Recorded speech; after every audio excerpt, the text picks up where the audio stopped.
Good morning students, welcome back. So today we are going to do some more problems related to the equivalent proportion. तो अभी equivalent proportion में all the product of extremes and product of mean you have done it, ठीक है? But sometimes what will happen, a number will not given. Proportion में एक number होगा वो missing होगा, उसके जगह पे कोई variable दे दिया जाएगा. प्रोसीजर सेम ही होगी और आंसर भी आपका सीधा सीधा आ जाएगा. ऐसा ही एक प्रॉब्लम अभी हम देखते हैं. Find the value of x. ये दे दिया गया है कि इट इज इन प्रोपोर्शन, ठीक है? प्रोपोर्शन में होने के बाद ये x की वैल्यू क्या है that we have to find. तो दो प्रॉब्लम्स में करवा रहा हूं, दो आपको होमवर्क में दूंगा. First is 60:x as 84:147. सारे नंबर्स हमारे पास है, x नहीं है. तो हमें पता है कि if it is in a proportion, अगर ये प्रोपोर्शन में हो तो product of extreme is equal to product of mean होगा. तो यहां पे अगर हम इसको कंपेयर करें तो it is a:b as c:d होता है. तो प्रोडक्ट ऑफ एक्सट्रीम उसका मतलब होता है ad is equal to product of mean bc. और ये हमारा फॉर्मूला था जो मैंने बताया था कि आगे जाके इस्तेमाल होगा. तो अब ये इस्तेमाल होने वाला है. Put all the values in place of a. We can put 60. In place of d, we can put 147. In place of b, we can put x. In place of c, we can put 84. x हमें ढूंढना है तो side change करते हैं. Right hand side को left hand side में लाते हैं, left hand side को राइट हैंड साइड में लाते हैं. So x into 84 is equal to 60 into 147. क्या हम ऐसा लिख सकते हैं? Of course लिख सकते हैं. 84 is in terms of product. यहाँ पे मल्टीप्लिकेशन है, उस तरफ हम भेज दे तो ये डिवीजन में चला जाएगा. So x is equal to 60 into 147 whole divided by 84. जो भी चीजें कैंसिल आउट हो रही है from a numerator and denominator you have to do. 60 को हम लिख सकते हैं 32 आया ना, और 84 को हम लिख सकते हैं 24 तो दो दो कैंसिल. 30 को और एक बार कैंसिल कर सकते हैं 15 से, 15 24 को और एक बार कैंसिल कर सकते हैं 12 से, 2 विल गेट कैंसिल. 15 को कर सकते हैं 5 3 हो गया, और यहाँ पे हो सकता है 4 3 तो 3 विल कैंसिल, यहाँ पे बच गया 4. तो यहाँ पे हाँ अभी और कुछ कैंसिल नहीं हो रहा है, तो it will get as 5 into 147 whole divided by 4. अभी 4 यहाँ पे कैंसिल नहीं होगा, नहीं होगा. 4 3 12 2 and 7 नहीं होगा, 4 से नहीं होगा. तो यहाँ पे डायरेक्टली आप मल्टीप्लाई करो. 5 into 147 कितना हो जाता है? 5 into 147 अपॉन 84. अरे यहाँ पे आपने गलती कर दी. देखो यहाँ पे 84 को कट करके 42 लिखना चाहिए ना, 24 लिख दिया. पूरी गड़बड़ हो गई. इसको करेक्ट करते हैं. यहां से फिर से हम स्टार्ट करते हैं. So x is equal to 60 into 147 whole divided by 84. ठीक है. चलो आपको सीधा कैंसिल करना पसंद नहीं है तो आप चाहो तो फैक्टराइजेशन ले सकते हो सभी का. 147 का ले लो, 84 का ले लो, 60 का ले लो, वैसे भी कैंसिल कर सकते हो. इट डिपेंड्स ऑन यू, आपको क्या इजी लगता है. मुझे ये इजी लग रहा है, इसको मैं कट करता हूं 30 से. 32 ये हो गया 42 है कि नहीं? तो 2 and 2 विल गेट कैंसिल. 42 को हम लिख सकते हैं 7 6 आया ना, 7 6 42. तो 7 हाँ यहाँ पे भी कट हो सकता है. देखो 7 2 14 7 1 7 है कि नहीं? अभी 6 है तो उसको हम लिख सकते हैं 3 2 तो यहाँ पे 3 10 हो जाएगा और यहाँ पे 2 है तो 2 5 हो जाएगा, फिर से 2 5। तो बच क्या रहा है न्यूमरेटर में 5 into 21, तो यहाँ पे बच गया 5 into 21 which is equal to 105, है कि नहीं। x सीधा सीधा जो मिसिंग था वो हमारा आ गया, तो यहाँ पे हो जाएगा 60:105 as 84:147, x की जगह पे 105 आंसर है।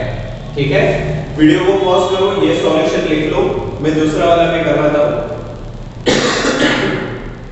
ठीक है, चलो आगे बढ़ते हैं सेकंड वाले प्रॉब्लम में। x is to 84 as 186 is to 217, तो यहाँ पे इसको अगर हम कंपेयर करें a is to b as c is to d से, तो a और d is equal to b और c हो जाएगा, ad is equal to bc। Put all the values related to it, a is equal to x, d is equal to 217, b is equal to 84, c is equal to 186। we need x, तो x के साथ जो भी है उसको denominator में भेज दो, तो x is equal to 84 into 186 upon 217, है कि नहीं। जो भी चीजें कैंसिल होती है उसको कैंसिल करो, 217 जो है उसको लिख सकते हैं 7 into 31, हाँ या नहीं, क्योंकि देखो 7 3 जा 21 and 7 1 जा 7, तो डायरेक्टली ऐसे हो गया। नाउ 7 और 84 कैंसिल हो सकता है, लो 7 1 जा 7, 1 and 4 7 2 जा 14, है कि नहीं। 31 is a prime number, 31 किसी के भी टेबल में नहीं आता, बट 31 और ये कैंसिल होना चाहिए। 6 से आप ट्राई करो तो शायद हो जाएगा, 186, 31 6 कितना होता है चेक करते हैं, 31 into 6, 6 1 जा 6, 6 3 जा 80, 186, हाँ हो रहा है देखो, तो 31 6 जा 186, तो न्यूमरेटर में we are left with 12 and 6, 12 into 6, 12 6 जा 72, तो x is equal to 70, है कि नहीं इजी दोनों। तो वीडियो को पॉज करो, दोनों का सॉल्यूशन लिख लो। दो प्रॉब्लम मैं आपको होमवर्क में दे रहा हूं, उसके लिए मैं अभी वीडियो पॉज कर रहा हूं। Okay, so these problems will be homework for you. Example 16, third and fourth, similar kind of problem it is there. यहाँ पे x is over here. Put the formula and find the x. It is very easy. आपको बस इधर उधर करके सीधा answer लाना है। Third and fourth you can do. And from exercise 8.3, question number 6, 8.3 का छठा प्रॉब्लम है, उसके अंदर 4 प्रॉब्लम्स है ऐसे ही, ठीक है। यहाँ पे x है, वहां पे p है और कुछ चेंज नहीं है, so that problem you have to do, ठीक है। So this will be homework, ठीक है, और होमवर्क भेजेगा उसी को मैं अटेंडेंस दूंगा, so रेगुलरली जैसे ही वीडियो आए होमवर्क उसी दिन भेज दो, ठीक है। तो I am moving for some other problems. चलो, रिश्ता वही सोच नहीं, similar kind of problem it is there. The first, third and fourth terms of a proportion are, बोल रहे हैं पहला, तीसरा और चौथा टर्म। तो यहाँ पे ना इधर उधर बोला है तो सीधा इसको लाइन में मत लिख लेना। उन्होंने क्या बोला है, चलो मान लो कि we do have 4 terms to compare, तो हमें पता ही है ये पहला is to, दूसरा as, तीसरा is to, चौथा, हाँ यार। So what they are asking, the first, third and fourth. First वाला कौन सा है, 18, तो first term will be 18. Third term is 9, तो गलती से 9 यहाँ पे लिख दोगे तो आंसर गलत हो जाएगा। Third term is 9, तो ये सेकंड है, यहाँ पे 9, ठीक है। And fourth terms of a proportion, चौथा टर्म है वो 5,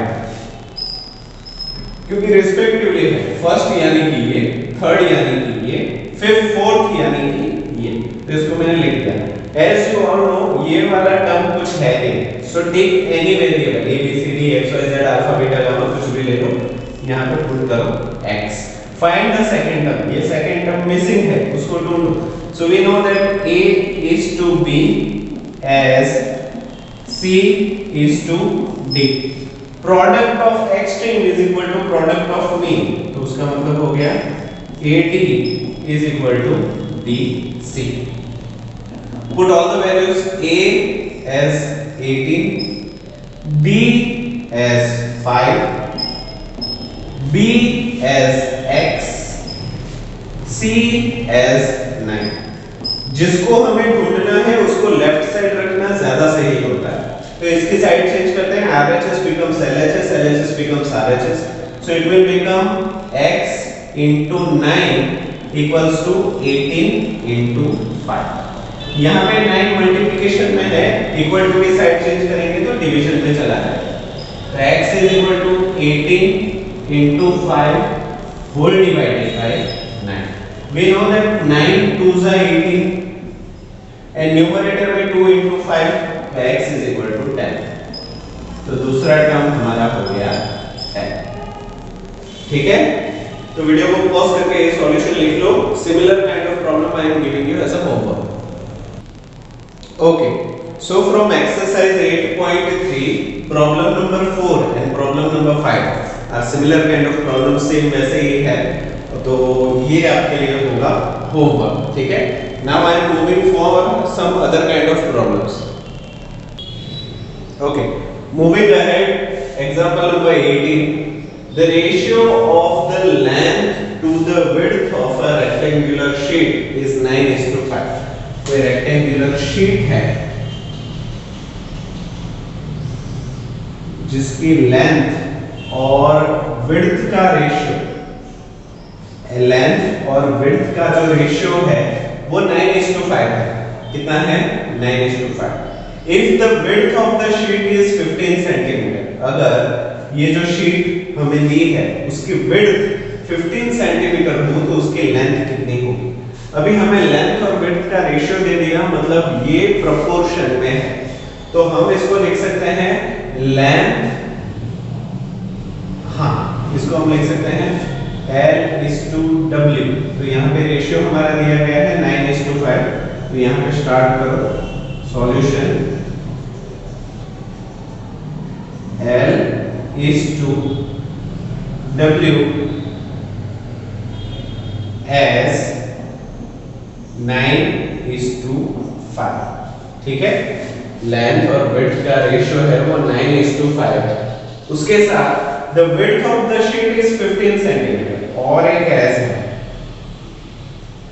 ये और ये तो बराबर है ही, इसके साथ दूसरा एक प्रोपोर्शन है जिसमें विड्थ है. देखो लेंथ पहले आती है, विड्थ बाद में आती है, लेंथ पहले आती है, विड्थ बाद में आती है, तो यहाँ पे लेंथ आएगी और यहाँ पे विड्थ आएगी. तो विड्थ हमें दे दी गई है which is equal to 15 centimetre. हमें लेंथ ढूंढना है, यहाँ पे कुछ नहीं दिया तो x ले लो, y ले लो, ABCD अल्फा बीटा गामा कुछ भी ले लो. नाउ यहाँ पे 2 s है, आपको बस इतनों को ही फोकस करना है, इतने को. ठीक है, क्योंकि रेशियो कंपैरिजन इक्विवेलेंट प्रोपोर्शन तो कितने भी हो सकते हैं, जो मिसिंग है उसके ऊपर फोकस करते हैं, इसको बस लिखना पड़ता है क्योंकि वो related to length and width है, तो यहाँ पे इसको फोकस करते हैं. So we know that A is to B as C is to D. Product of extreme is equal to product of mean, so we can write it as AD is equal to BC. Put all the values. A is equal to 9, D is equal to 15, B is equal to 5, C is equal to X. जिसको ढूंढना है उसको left hand side में रखना ज्यादा अच्छा है, तो 5 into X is equal to 9 into 15, क्योंकि हमने साइड चेंज की. नाउ वी नीड X, तो उसके अलावा जो भी है उसको सामने भेज दो. यहाँ पे 5 मल्टीप्लिकेशन में है, उस तरफ गया तो डिवीजन में, so X is equal to 9 into 15 whole divided by 5. 5 3s are 15, 9 3s are 27. तो x will be 27. तो इसका सीधा सीधा मतलब ये होता है कि अगर पेज की विड्थ 15 सेंटीमीटर अगर आप रख रहे हो तो उसकी लेंथ आपको 27 सेंटीमीटर की रखनी पड़ेगी। और मजे की बात यह है कि जिस नोटबुक में आप लिख रहे हो प्रॉब्लम उसका भी विड्थ और लेंथ ऑलमोस्ट यही होगा, अगर वो साइज फॉर्मेट जो है वो रेशियो फॉलो कर रहे हैं तो वो A4 प्रिंटिंग पेज है ना, उसका भी रेशियो इतना ही होता है 5:7। कोई भी पेज हो उसका रेशियो 5:7 ही रखता है। आप विड्थ बढ़ाओगे तो लेंथ भी साथ में बढ़ेगा, ठीक है। So it is what it mean. Video को पॉज करो, right the solution. Now I am giving similar problems for your homework. Okay, homework में एक साथ बाद में ही दे दूंगा। नाउ हम दूसरे काइंड का प्रॉब्लम लेते हैं, दूसरे तरीके का। Example 21, find the mean proportion, बीच वाले जो प्रोपोर्शन है उसको ढूंढना है बिटवीन 16 एंड 441। एक्सट्रीम दे दिए गए हैं, बीच वाले ढूंढने हैं। तो यहाँ पे प्रॉब्लम शुरू करने से पहले we have to take assumption, एक अजम्पशन लेना पड़ेगा। What it is? स्टार्ट करते हैं solution. Let us assume, assume का मतलब होता है मान लेना, मान लो वैसा। so let us assume, मान लो कि, चलो हमें मानने दो कि it is, ये जो proportion है it is continued proportion। मान लेना पड़ेगा कि ये continued proportion है, क्योंकि कंटिन्यूड प्रोपोर्शन में मीन जो है वो दोनों सेम होते हैं, जैसे कि हमने शुरुआत में बताया। So if it is continued proportion it will be, ये क्या बनेगा? इट विल बी, देखो एक्सट्रीम हमें दे दिया गया है, that means 16 is to x is as x is to 441। आए यहाँ पे x की जगह पे आप चाहो तो दूसरा अल्फाबेट ले सकते हैं, क्योंकि ये कंटिन्यूड प्रोपोर्शन है, बीच वाले हम सेम ले सकते हैं। Now product of extreme is equal to product of mean. तो यहाँ पे अगर इसको हम a is to b as b is to c के साथ कंपेयर करें तो ac is equal to b square या फिर b square is equal to ac, जो भी आप चाहो। तो यहाँ पे मैं लिख रहा हूँ b square is equal to ac, जो हमारा फॉर्मूला ऑलरेडी था। Now in place of b you can put x which is equal to x square। तो यहाँ पे हो जाएगा x square is equal to a into c। a is 16 and c is 441। अभी ये किसके स्क्वायर है हमें पता नहीं है, so better we use factorization method, क्योंकि प्रोडक्ट करने के बाद आप कैसे निकालोगे, तो इससे अच्छा है पहले से ही इन दोनों के फैक्टराइजेशन कर लेते हैं।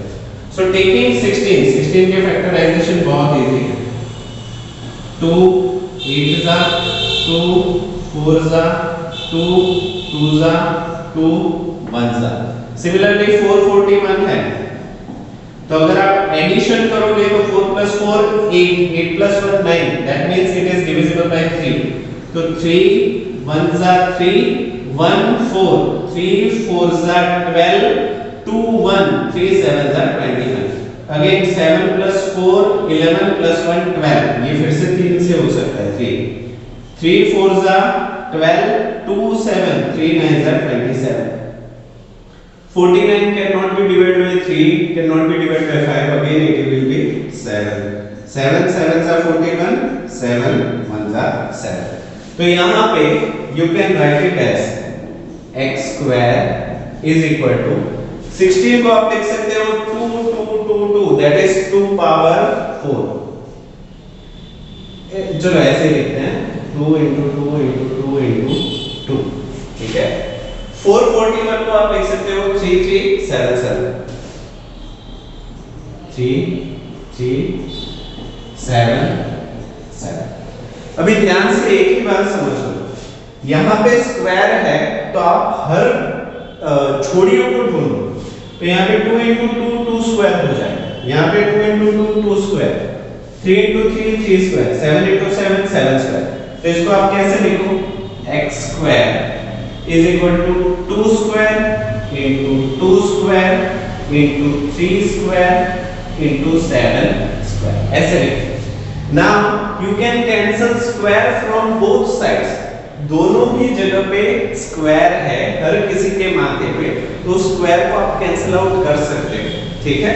तो यहाँ पे square and square will get cancel, so what you will get, x is equal to 2 into 2 into 3 into 7, तो x is equal to 2 2s are 4, 4 3s are 12, 12 7s are 84.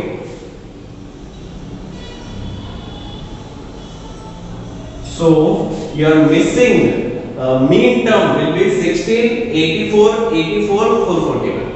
तो ये हो गया हमारा आंसर, और उसके नीचे और एक लाइन लिख दो, the proportion will be 16 is to 84 is to 84 is to 84 as 84 is to 441. ये एक लाइन लास्ट में ऐड कर, ठीक है। तो वीडियो को पॉज करके ये सॉल्यूशन लिख लो, और एक अलग तरीके का प्रॉब्लम में करवा रहा हूं। Okay, find the value of x इफ 10, 20 and x are in continued proportion. x की वैल्यू ढूंढो अगर 10, 20 और x जो है वो कंटिन्यूड प्रोपोर्शन में है। तो यहाँ पे ध्यान से देखो, 10, 20 और x ऑलरेडी ऑर्डर में है, और कंटिन्यूड प्रोपोर्शन का मतलब होता है बीच वाला रिपीट होता है। तो इन तीनों में बीच वाला 20 है, so 20 will be repeated, so our proportion will be, इसको हम कैसे लिखेंगे, solution proportion is 10 is to 20 as 20 is to x। इसको हम अगर कंपेयर करें तो a is to b as b is to c, ये कंटिन्यूड है ना इसलिए। So now product of extreme is equal to product of mean, तो b square is equal to ac, so b square is equal to ac, ये है हमारा formula. put all the relatable values, b is equal to 20, so we can write it as 20 into 20, क्यों, क्योंकि square है, is equal to a is equal to 10 and c is equal to x। जो ढूंढना है उसको left side रखना है, so 10 into x is equal to 20 into 20, so x is equal to 20 into 20 upon 10, 0 and 0 will get cancelled, 20 2s are, so x is equal to 40, हो गया हमारा answer.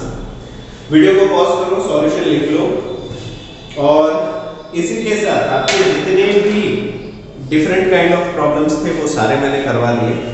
So now exercise 8.3 के जितने भी remaining problems हैं, जो भी बाकी प्रॉब्लम्स हैं, वो आपके लिए हैं होमवर्क। मैंने होमवर्क दिया, इसका मतलब ये जरा भी नहीं है कि आपके ऊपर मैंने डाल दिया।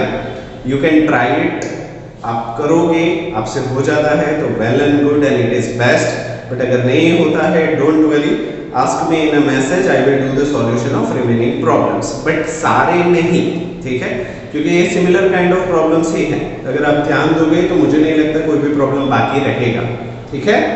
सो आज के लिए हम इतना ही रखते हैं। Now our only last method is left which is unitary method, वो भी काफी इंटरेस्टिंग और इजी है, उसके बाद हमारा चैप्टर कंप्लीट हो जाएगा। तो मिलते हैं अगले वीडियो में। वीडियो को पूरा देखने के लिए आप सभी बच्चों का थैंक यू सो मच।